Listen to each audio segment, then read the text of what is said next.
Group 1 will review from our first meeting until 7th meeting of the subject semantics. But before that, let's introduce ourselves first. My name is Bersama Sumangalu with NPM 228-121. My name is Sundan Navaban, NPM 228120. My name is Devi Shadian, NPM 228123. Now we move into part of semantics that we already learned from first meeting until 7th meeting. First, let's talk about the systematic study of meaning. Semantics is the systematic study of meaning. Specifically, linguistic semantics focuses on how languages organize and express meanings. In the context of research, a systematic review is another type of study that uses repeatable methods to find, select, and synthesizes all available evidence. It answers a clearly formulated research question and explicitly states the methods used to arrive at the answer. The next is types. The first is formal semantics. It focuses on truth, possibility, and the underlying meaning or consequence of events. The second is lexical semantics. This examines the meaning of words in terms of context. This can include noun, verbs, adjective, prefixes, root words, suffixes, idiom, and more. The third is conceptual semantics.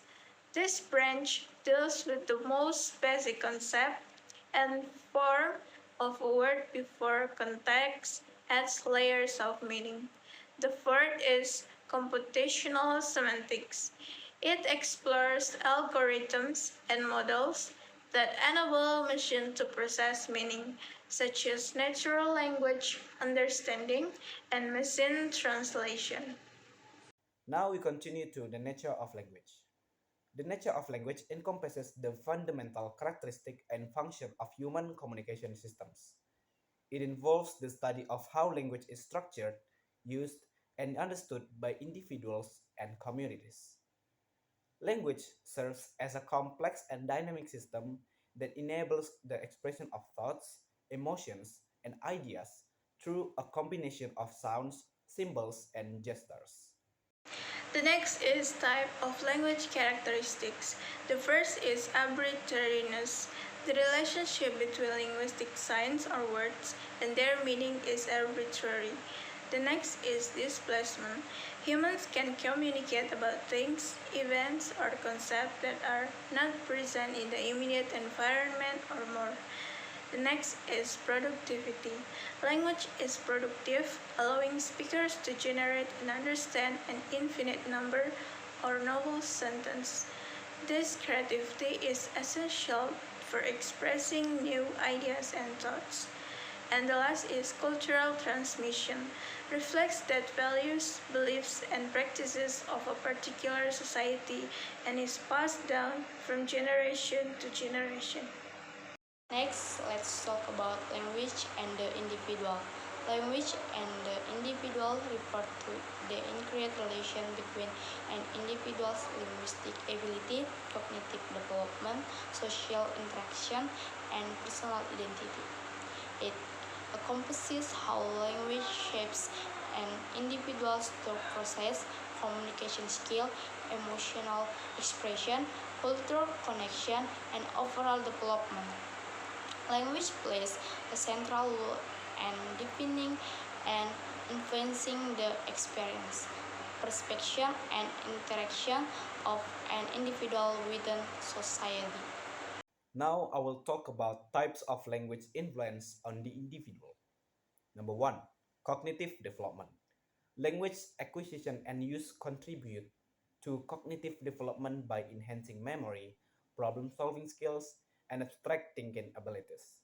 Number two is social interaction. Language facilitates social interactions by enabling individuals to communicate, collaborate, and build relationships with others. Number three is identity formation. Language plays a crucial role in shaping an individual's identity, self expression, and sense of belonging within cultural and social contexts. Number four is emotional expression. Language provides a means for individuals to express emotions, feelings, and experiences fostering emotional intelligence and empathy. Let's move to the next topic, demonstrating semantic knowledge. Demonstrating semantic knowledge involves showcasing a deep understanding of the meaning, relationship, and nuisance of words and language structures. It encompasses that ability to interpret and use words effectively, recognize semantics connection between words, and apply this knowledge in various contexts to convey precise and accurate meanings. Demonstrating semantic knowledge has various types, which are number one, vocabulary proficiency, displaying a wide vocabulary range and using words accurately in different contexts to convey specific meanings.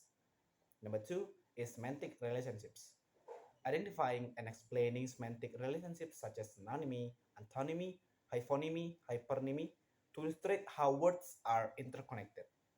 Number three is contextual understanding, interpreting words or phrases within different contexts to demonstrate an awareness of how meaning can vary based on the situation. And the last is figurative language mastery, analyzing and interpreting figurative language devices like metaphors, similes, and idioms to convey abstract concepts effectively. Next, let's talk about connotation and denotation. Connotation refers to the identitional meaning, emotion, or assertion that a word carries beyond its literal definition. It includes the cultural, emotional, or social implication that a word may evoke. Types of connotation. Positive connotation. Imply variable or pleasant assertion, for example, home may cannot warm and security. Negative connotation implies unvariable or unpleasant assertion, for instance, snack may cannot decay or danger. Neutral connotation carries no emotional jar or peace. An example is the word. Next is denotation. Denotation refers to the literal or dictionary definition of a word, representing its primary or explicit meaning. It is the objective, factual, and specific meaning of a word. Types of denotation. The first is primary denotation. The core, fundamental meaning of a word, for example, dog, denotes a domesticated mammal. The second is secondary denotation, additional or extended meaning of a word. An example is the word mouse, denoting both a small rodent and a computer device. Let's talk about sense relation. Sense relation in linguistics refer to the semantic relation between words based on their meanings. This relation help understand how words are connected in terms of similarity, contrast, hierarchy, or particularity. Sense relation provide insight into how words are related in meaning and how they interact with the language system. Understanding sense relation is crucial for comprehending the nuances and connection between words in language. Now let's talk about lexical and grammatical meanings. Lexical and grammatical meanings are essential components of language that contribute to the understanding and interpretation of words within sentences. Lexical meaning refers to the inherent definition of individual words, while grammatical meaning pertains to the structural role of words in sentence. The first is types of lexical meaning. Denotative meaning is represent the literal primary definition of word, and connotative meaning implies additional implied meaning or association of a word. Let's talk about types of grammatical meaning. Syntactic function indicates the grammatical role of a word in a sentence structure. Semantic role describe the relation between a word and the action or state it expresses within a sentence. Now let's talk about morphemes. Morphemes are the smallest units of language that carry meaning. They are the building blocks of words and can be classified into various categories, such as roots, prefixes, and suffixes. Morphemes plays a crucial role in forming words and conveying specific meanings within a language. Next, let's talk about types of morpheme. Free morpheme stand alone as word and can convey meaning independently. Bound morphemes cannot stand alone and need to be attached to other morphemes to convey meaning. Now we continue to lexical ambiguity. Lexical ambiguity is a linguistic phenomenon where a word or phrase possesses multiple meanings or interpretations, leading to uncertainty or confusion in understanding the intended message. It occurs when a word has more than one possible sense, making it challenging, making it challenging to discern the specific meaning intended by the speaker or writer within a given context. The next is type of lexical ambiguity. The first is homonymy. Arises when two or more words share the same spelling or pronunciation but have different meanings. Example, bat or flying mammal and bat or sport equipment. The next is polysemy. Involves a single word having multiple related meanings. Example, bank or financial institution and bank or site or a river. Next, let's talk about sentence meaning. Sentence meaning refers to the overall message, interpretation, or significance conveyed by a complete sentence. It encompasses the combined meaning of individual words, their syntactic arrangement, and the context in which the sentence is used. Sentence meaning involves understanding the intended message, implication, and nonsense communicated by the arrangement and interaction of words with a sentence. Okay, the next is sentence meaning types. The first is literal meaning. The direct surface level interpretation of the words in a sentence. The second is figurative meaning. The metaphorical or symbolic interpretation of the words conveying deeper or abstract concepts. We move on to sentence and proposition. Let's talk about sentence first. A sentence is a grammatical unit of language that expresses a complete thought. It consists a subject and a predicate and typically ends with a punctuation. Sentences convey information, commands, questions, or exclamations and are fundamental building blocks of communication. There are four types of sentences. Number one is declarative sentence. It means that a sentence makes a statement or provides information. For example, the sun is shining. Number two is integrative sentence. It means the sentence that asks a question. For example, is it raining outside? Number three is imperative sentence. It means the sentence that gives a command or instruction. For example, close the door. And the last is exclamatory sentence. It means that the sentence expresses strong emotion or excitement. For example, what a beautiful day. The second is proposition. A proposition is the meaning or content expressed by sentence. It represents the information or assertion conveyed by sentence, abstracted from its specific linguistic form. Propositions are the truth conditional content of sentences, focusing on the statement's meaning rather than its structure. Types of proposition. The first is simple proposition. Contains a single statement or assertion. Example, birds can fly. The next is compound proposition. Combines multiple simple proposition. Example, the sun is shining and the birds are singing. Now let's talk about semantic roles. Semantic roles, also referred to as thematic roles, describe the function that each entity, such as people, objects, or concepts, performs in the context of an event or action described by a sentence. They are essential for understanding the relationships between different components of a sentence and for interpreting the meaning of various expressions in natural language. Let's move to the next topic, lexical field or semantics.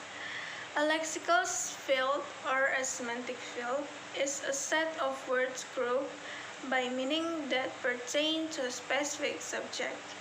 These words share a common domain and often interact with each other with a language. Lexical fields help in understanding how language organizes concepts and how different terms relate to one another with a given context. Here are some key aspects and examples. Lexical fields has various key aspects. Number one is domain, the overall category or theme that the words belong to. Number two is hyphonymy and hyperonymy, relationships where one word is a more specific instance or hyphonym of a general term or hyperonym.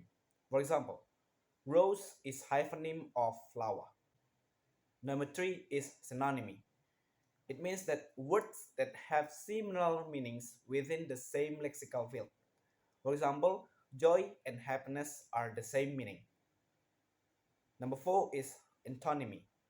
Words that have opposite meanings. For example, hot and cold in the field of temperature.